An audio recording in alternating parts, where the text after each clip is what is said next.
네, 감사합니다. 혹시 지금 화면에 강의한 보이시면 우리 찬양자매님 음성으로 준비해 주세요. 네. 감사합니다. 오늘 에베소서 개론을 하는 날이고요.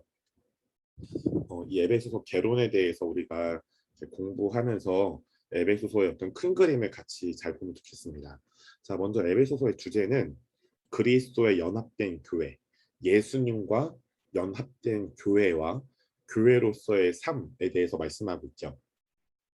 여러분 그 로마서에 보면요, 그의 죽으심과 합하여라는 구절이 로마서 6장에 나올 거예요.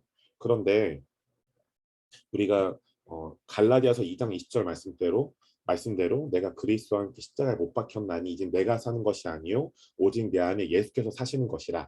이것이 십자가에 죽으신 예수님을 우리가 영접할 때, 죽으시고 부활하신 예수님 우리가 영접할 때 우리 안에 어떠한 그 부분이 생기냐.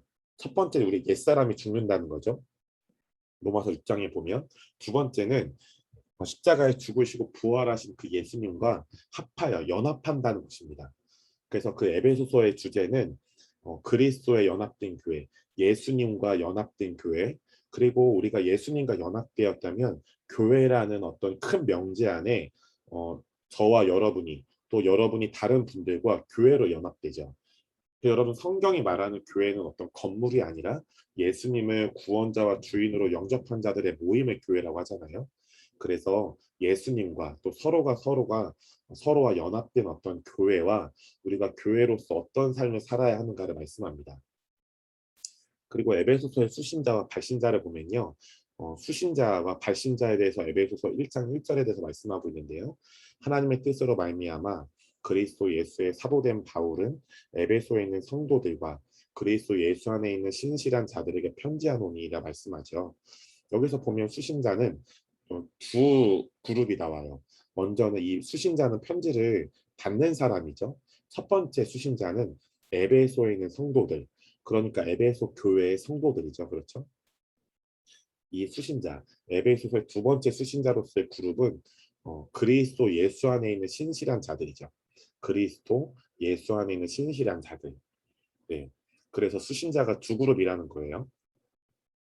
그래서 우리가 지금 이 현대 이 시대에 에베소에 있는 성도들은 아니지만 그리스도 예수 안에 있는 신실한 자들로서 이 에베소서의 수신자로 우리가 이 에베소서 말씀을 받을 수 있다는 것입니다. 그리고 발신자, 이 에베소서라는 이 편지, 서신을 보낸 사람이 누구냐? 하나님의 뜻으로 그리스도 예수의 사도된 바울이 바로 이 에베소서의 발신자라고 밝히고 있습니다. 그리고 에베소서의 구조는 약간 두 가지 형식으로 나뉘어지는데 두 가지 모습으로 볼 수 있어요. 첫 번째는 1장부터 3장을 나누고 또 4장부터 6장을 두 가지로 나누는 형태가 있습니다.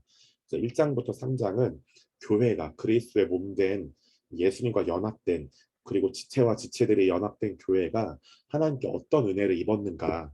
그 중에 하나가 아까 제가 초반에 언급했던 교회가 하늘의 신령한 복을 받았다. 예수님 때문에 하늘의 신령한 복을 받았다. 이런 어떤 것들이 바로 교회가 하나님께 어떤 은혜를 입었는가 중에 하나를 말씀하겠죠. 또 4장부터 6장까지는 하나님의 은혜를 입은 교회가 어떤 삶을 살아야 하는가. 그래서 뭐 4장에 보면 오중사역에 대한 얘기, 오중사역의 부르심, 또 4장 후반부에는 옛사람과 새사람을 얘기하면서 옛사람을 벗고 새사람을 입는 것을 말씀하죠. 또 5장에는 어떤 그 남편과 아내의 어떤 사랑과 순종에 대한 얘기를 하고 6장에 넘어가면 종과 주인의 관계, 또 자녀와 부모의 관계, 이런 어떤 삶을 살아야 하는지 6장 후반부에는 전신갑주에 대한 얘기를 하면서 하나님의 은혜를 입은 교회가 어떤 삶을 살아야 하는지에 대해 말씀합니다. 또 이 두 번째 에베소서 구조를 이렇게 두 장씩 나누면 에베소 1장부터 2장까지는 하나님의 자녀로서의 정체성에 대해 말씀합니다. 하나님의 자녀로서의 정체성에 대해서 말씀하고요. 3장부터 4장은 오중사역의 부르심, 에베소서 4장 11절 12절에 구체적으로 나와 있지만 3장부터 4장까지 마치 이렇게 빌드업을 해서 오중사역의 부르심에 대해서 말씀합니다. 그리고 5장부터 6장까지는 하나님의 가족, 그리고 그리스도의 군대로서의 부르심에 대해서 말씀하죠. 그래서 그 5장에 보면 하나님의 가족에 대해서 뭐라고 말씀합니까? 뭐 남편과 아내, 가족에 대한 얘기죠. 그리고 이것을 실제로 우리가 어떤 실제적인 현실에서 남편과 아내로 볼 수도 있고 어떤 영적인 개념으로 보면 신랑 되신 예수님과 또 신부된 그리스도 신부된 교회로서 적용할 수도 있겠죠. 6장에 보면 가족이란 개념 안에서 부모와 자녀로서의 어떤 가족 관계를 얘기를 하잖아요.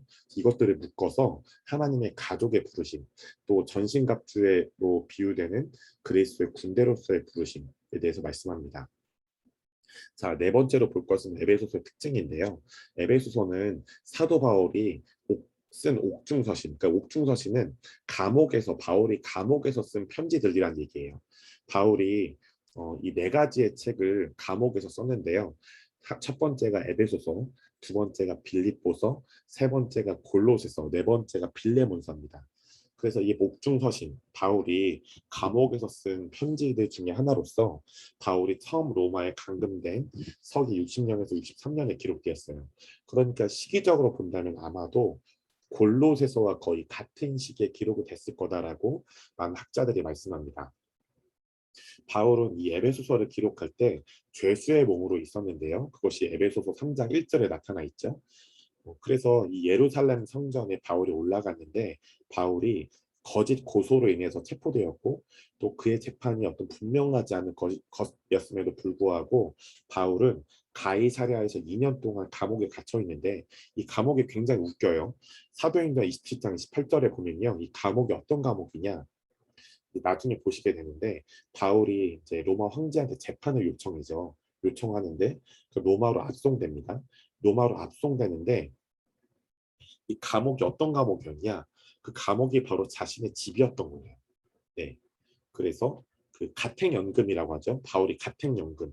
자신의 집이 바로 감옥이었고 사도 바울 자신은 자신의 집에 가택연금된 죄수였던 거예요. 자신의 집에 거주하는 죄수. 가택연금된 죄수가 바로 사도 바울이었다는 거죠. 그래서 자유롭게 방문객을 맞이할 수 있었는데 그때 바로 바울이 로마에서 에베소서를 기록했다라고 많은 학자들이 말씀합니다. 이 에베소서는 두개고라는 사람에 의해서 전해졌는데요. 골로새서 4장 7절부터 9절을 미루어 보면 아마도 두기고는 오네시모라는 사람과 함께 골로새서를 전하는 일 또한 도왔을 것이다라고 골로새서 4장 7절부터 9절을 우리가 미루어 보면 알 수 있습니다. 또 에베소서는 교회 서신이에요. 그래서 하나님의 마음 깊은 곳에서 교회란 무엇인지, 교회는 무엇인지에 대해서 가르치고 있고요. 또 바울의 논점은 예수님과 교회, 또 그리스도 예수 안에서의 하나님의 영원한 계획, 하나님의 목적에 대해서 나타내고 있죠. 에베소서 역사적 배경을 보도록 하겠습니다. 첫 번째는 에베소는 아시아에 있는 또 로마 제국의 큰 항구 도시였어요. 현재 터키의 서해안에 있는데요. 저는 실제로 에베소를 가봤습니다. 에베소를 가봤는데 정말 큰 도시예요. 큰 도시고 지금도 이 에베소라는 도시는 터키에 존재하고 있는 도시죠. 그래서 그 아데미 그 신전에도 저는 가봤는데 아데미 신전이 엄청 큽니다. 엄청 커요, 진짜. 그리고 그 두란노 서원의 터로 이렇게 추정된다는 곳에도 가봤어요. 네. 그런데 이 에베소는 상업과 종교, 또 행정의 중심지였고요. 국제도시로서 아시아 무역 항로의 종착지였어요. 그러니까 여러분 사도 바울이 뭐 고린도, 에베소, 또 빌립보 이런 곳곳에 교회들을 개척했잖아요. 근데 그 교회들을 그 개척한 도시들은 다 어떤 특징이 있었냐면 거의 다 사람들이 잘 밀집하고 굉장히 문화가 발달된 경제적으로 정치적으로 여러 가지로 발달된 도시였어요. 왜냐하면 그런 발달된 도시들에는 사람들이 많이 모이기 때문이죠. 그래서 사도 바울이 전략적으로 그러한 곳에 교회를 개척했다라고 우리가 알 수 있습니다. 에베소도 그러한 도시라는 거죠. 그리고 바울은 2차 전도 여행 때 고린도에서 안디옥 교회로 돌아가는 길에 에베소에 처음 들렀어요. 그래서 그때 거기서 잠깐 말씀을 증거하고 아골라와 브리스길라 자신처럼 텐트 메이커를 어떤 일을 하는 사업을 하는 아골라와 브리스길라 부부를 에베소 교회 목회자로 세웠죠. 그 후 3차 전도여행 4년의 기간 중에 3년을 에베소에서 머물렀고요. 또 두란노 서원이라는 것을 따로 세웠어요. 그래서 2년 동안 날마다 말씀을 가르쳤죠. 그래서 바울의 어떤 사역의 절정이 바로 그 시기인데, 바울의 사역의 절정을 에베소에서 보냈기 때문에 에베소는 예루살렘 또 안디옥에 이어서 제3의 기독교 중심지가 되었습니다. 그리고 우리가 알고 있는 에서 버두 사빌라 요한계시록의 7교회도 첫 교회가 그 에베소 교회잖아요. 요한계시록의 7교회의 첫 교회가 에베소 교회. 그래서 요한계시록의 7교회도 에베소 교회를 중심으로 확장된 교회들입니다. 그래서 많은 사람이 에베소에서 복음을 듣고 회심해서 각 지역에 돌아가서 좋은 영향력을 끼쳤는데요. 그중 한 사람이 골로새 교회를 세운 에바브라입니다. 여러분 참고로 에바브라라는 사람은 그 12사도 중에 한 명이 아니었죠. 그러니까 제가 알기로 그냥 성도예요, 성도. 근데 성도가 이 에베소 교회에서 복음을 듣고 회심해서 말씀을 잘 배우고 성령의 충만함을 받아서 자신이 살고 있는 지역, 또 하나님 말씀하신 지역에 가서 교회를 개척했는데, 그 중에 한 사람이 누구냐? 바로 골로새 교회를 세운 에바브라라는 성도입니다. 에바브라. 네. 그래서 에베소는 터키 소아시아 지역에서 복음을 위해서 매우 중요한 장소였고요. 그리고 바울의 3차 전도 여행 때 고린도 교회에 보낸 편지들을 기록한 곳이기도 합니다. 이것이 고린도전서 16장 8절에 나오죠. 그 이후에 에베소는 사도 요한의 중심 사역지였죠. 사도 요한. 네. 그래서 요한계시록에서 처음 사랑을 식어버린 것, 또 니골라당의 행위로 인해서 책망을 받았던 곳이 바로 에베소입니다. 특히 에베소는 웅장하고 화려한 아데미 신전과 여신상, 마술로 유명한 곳이었죠. 그래서 그 사도행전에 보면 그 아데미 신을 섬기는 사람들이 뭐 크도다, 뭐 아데미야, 뭐 이렇게 계속 외치잖아요. 계속 외치죠. 네. 그 에베소 지역의 높은 곳에 아데미 여신상이 서 있었는데요. 지금도 터키 그 에베소에서는 이 여신상의 목각 인형을 파서 기념품으로 파는 것이 주요 관광 수입원이에요. 제가 갔을 때도 실제로 있었어요. 이 여신상의 목각 인형을 파서 기념품으로 팝니다. 그리고 에베소라는 도시는 매년 5월이면 아데미 축제를 벌였는데요. 이 아데미, 그러니까 실제로 우상 숭배죠. 아데미 여신을 숭배하고 경배하는 그런 축제를 벌이는데, 이 아데미 축제는 음란함과 우상의 축제를 상징했습니다. 음란함과 우상의 축제. 그래서 아데미 축제에 있어서 1부 행사가 끝나면요, 2부 행사 때는 함께 노상에서 모인 자들과 함께 길거리에서 성관계를 맺고 즐거워했대요. 근데 이 놀라운 게 뭐냐면, 이게 참 재밌는 게, 이게 그 당시 에베소 사람들에게는 복받는 비결이고 에베소의 문화였다고 하는 구절을 제가 찾아냈어요. 그러니까 그 당시 에베소 교회 교인들도 이런 거예요. 구원은 예수님을 믿음으로 받는데 축복은 아데미 여신을 섬기면 온다고 생각하는 이상한 생각이 있었대요. 그러니까 예수님 믿고 구원을 받았는데 정작 축복은 그 아데미 그 여신을 섬기고, 그 축제에 가서 아데미 여신을 섬기고, 이부 행사 때 그 아데미 축제로 모인 사람들과 함께 길거리에서 성관계를 가지면 내가 아데미 여신에게 축복을 받는다라는 말도 안 되는 이상한 거짓들을 믿었다는 거죠. 누구가요? 그 당시 에베소 도시에 사는 사람들뿐 아니라 에베소 교회 교인들조차도 그런 생각을 가졌대요. 자, 에베소서의 기록 목적은 무엇일까요? 에베소서는 율법과 복음의 관계, 또 유대인과 이방인의 관계 등에 대한 어떤 신학적인 정립이 이루어지지 못했던 과도기적인 상황이 있었어요. 근데 그때 교회가 폭발적으로 성장했죠. 네, 교회가 폭발적으로 성장했고 유대인과 이방인 간의 많은 갈등을 겪게 되었어요. 네, 그래서 교회에 어떤 질서 유지와 또 성도 간의 일치와 또 화합의 문제가 심각하게 대두가 되었습니다.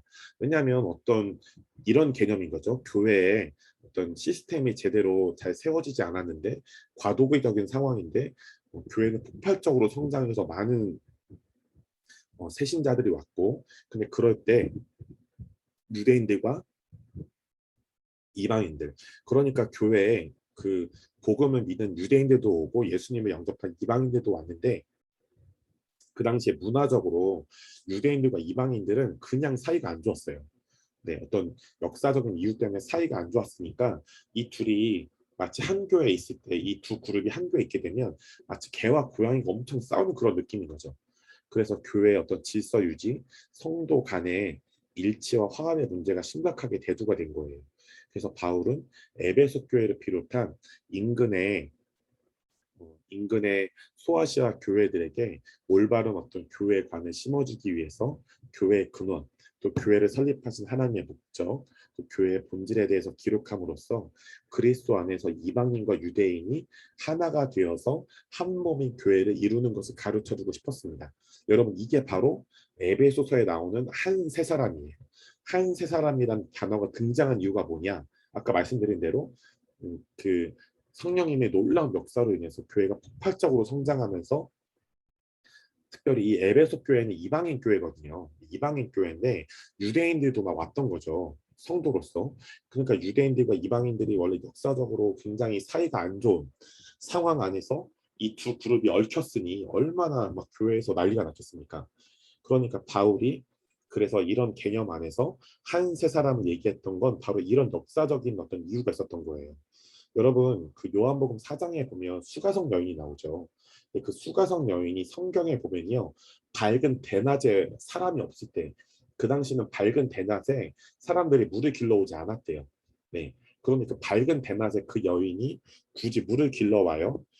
그리고 나서 예수님을 만나죠. 근데 그 요한복음 4장 초반부를 깊이 묵상해 보면 그 여인이 예수님을 굉장히 겸연쩍게 해요. 왜냐하면 자기는 사마리아인, 이방인이고 예수님은 유대인인데, 유대인 예수님 먼저 말을 걸거든요. 물을 달라고. 왜 그런 겸연쩍음이 애매한 분위기가 있었을까요? 여기 에베소서에 나온 대로 유대인과 이방인이 역사적으로 관계가 엄청 안 좋았거든요. 근데 요한복음 4장에서는 유대인이신 예수님이 먼저 이방인인 수가성 여인에게 말을 거니까 그 여인은 좀 이렇게 당황한 거죠. 네. 그런데 결국 요한복음 4장이 점점 진행되면서 그 애매함과 겸연쩍음과 경직됨이 깨트려지죠. 그 예수님의 사랑 안에서. 네, 이것이 바로 에베소서 기록 목적입니다. 자, 에베소서 특징을 좀 말씀드리죠. 에베소서는 다른 서신들처럼 거짓 교리와 싸워라, 예를 들면 그 대표적인 그게 뭡니까? 갈라디아서죠. 갈라디아서. 다른 복음을 전하는 자는 저주가 있을 것이다. 여러분, 제가 에베소서를 여러분에게 잘 가르치면서 말씀드릴 영역인데요. 제가 에베소서 스쿨 강의 안에 넣어놨습니다. 뭐냐면요, 바울의 서신, 바울이 쓴 모든 서신에는 공통적인 특징이 하나가 있어요. 그 중에 뭐냐면, 공통적인 특징이 여러 개가 있는데 그 중에 가장 중요한 게 뭐냐면요, 바울은 자신이 쓴 서신에 감사의 고백을 항상 넣습니다. 감사의 고백. 그러니까 이 에베소서에도 분명히 감사의 고백이 있겠죠. 제가 찾아서 읽어드릴게요. 에베소서 1장을 보면, 네, 에베소서 1장을 보면 1장 16절에 1장 15절에 이로 말미암아 주 예수 안에서 너희 믿음과 모든 성도를 향한 사랑을 나도 듣고 내가 기도할 때 기억하며 너희로 말미암아 감사하기를 그치지 아니하고라고 얘기하죠. 그런데 바울이 모든 자신의 서신에 거의 99%, 제가 다시 말씀드릴게요. 99%예요. 바울이 쓴 서신의 99%에는 거의 이 감사의 고백이 들어가 있어요. 그런데 유일하게 바울이 쓴 서신 중에 유일하게 딱 한 서신에만 감사의 고백이 없습니다. 어떤 서신일까요? 바로 갈라디아서예요. 네, 제가 예전에 온라인 학교로 한번 갈라디아서를 가르친 적이 있는데요. 나중에 갈라디아서 스쿨을 좀 다시 열어야겠어요. 갈라디아서를 보면 이 갈라디아서가 왜 쓰여졌냐면요, 바울이 갈라디아라는 그 지역에 가서 여러 사람들에게 이제 복음을 전한 거죠. 여러분, 갈라디아서는요, 바울이 갈라디아 지역의 여러 교회들에게 보낸 편지예요. 그러니까 갈라디아 교회는 하나가 아니라 여러 교회가 있었던 거죠. 많은 교회가 있었는데 그 많은 교회가 바로 바울이 복음을 전해서 예수님을 영접한 사람들이 많았던 거죠. 그런데 그때 이제 바울이 복음을 전하고 양육을 하고 갈라디아 교회들에서 떠났는데 그 거짓 교사, 거짓 사도들이라는 사람들이 그 갈라디아 교인들과 접촉해서 무슨 얘기를 하냐, 두 가지 잘못된 얘기를 합니다. 첫 번째는 야 바울이 그리스도의 사도라고 하더냐. 아니다. 바울은 그리스도의 사도가 아니다. 라는 거짓말을 합니다. 두 번째는 야 바울이 예수님을 영접하면 구원받는다고 가르치더냐. 그것은 거짓이다. 진짜 니네가 구원받으려면 구약 율법 말씀을 다 지켜야 되고 남자들은 할례를 받아야만 구약 말씀을 다 지켜야만 플러스 남자들은 할례를 받아야만 구원받는다. 예수님 영접해서 구원받는 거 아니다라고 거짓 교사 혹은 거짓 사도들이라는 사람들이 가르칩니다. 그러니까 바울은 자기가 직접 예수님을 영접해서 교회를 개척하고 양육한 정말 영적인 아들 딸들인데 거짓 교사라는 인간들이 가서 그런 행동을 하니까 너무 화가 난 거예요. 그래서 굉장히 분노의 어조로서 갈라디아 여러 교회들 향해서 편지를 쓴 게 갈라디아서죠. 왜 분노의 어떤 마음으로 편지를 쓰게 됐냐? 자기가 복음을 전했고 말씀도 양육도 해놨는데 그런 거짓 교사를 분별하지 못하는 갈라디아 그 교회 성도들한테 그런 어떤 그 급격한 어조로 이렇게 글을 이렇게 편지를 쓰다 보니까 갈라디아서에서만 바울의 감사의 고백이 없습니다. 그러니까 바울이 쓴 갈라디아서에서는 거짓 교리와 싸워라라고 얘기를 하는 거죠. 그러나 에베소서는 바울이 쓴 다른 서신서들처럼 거짓 교리와 싸워라라고 말하기보다 예수님을 믿는 지체들과 연합해라. 그리스도의 몸은 하나다라고 가르칩니다. 그래서 에베소서 1장부터 3장은요. 명령법으로 쓰인 문장이 하나도 없어요. 예, 진짜 하나도 없습니다.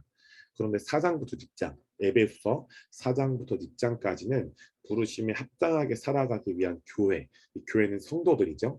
예수님의 구원자와 주인을 영접하는 성도들의 책임, 그리고 그 삶에 대해서 말씀하는 35개의 지시가 포함되어 있습니다.